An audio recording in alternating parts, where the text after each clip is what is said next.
Paul exhorte les croyants.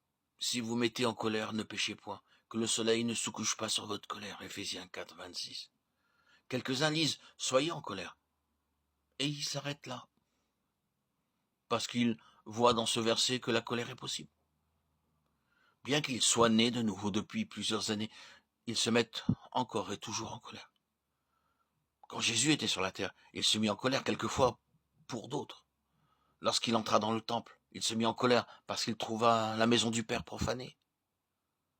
Quand il agissait de l'honneur de son Père, et seulement quand il s'agissait de son honneur, Jésus se mettait naturellement en colère.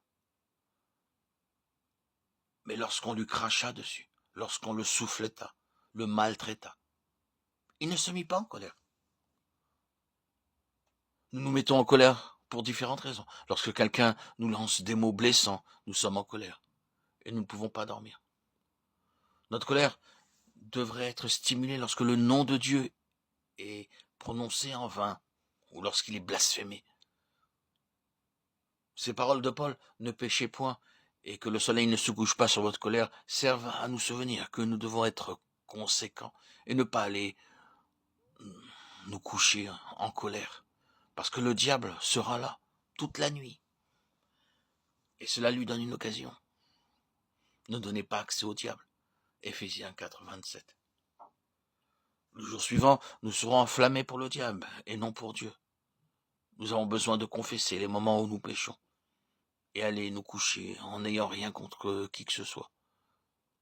Le commandement suivant de Paul est que celui qui dérobait ne dérobe plus. Éphésiens 4, 28.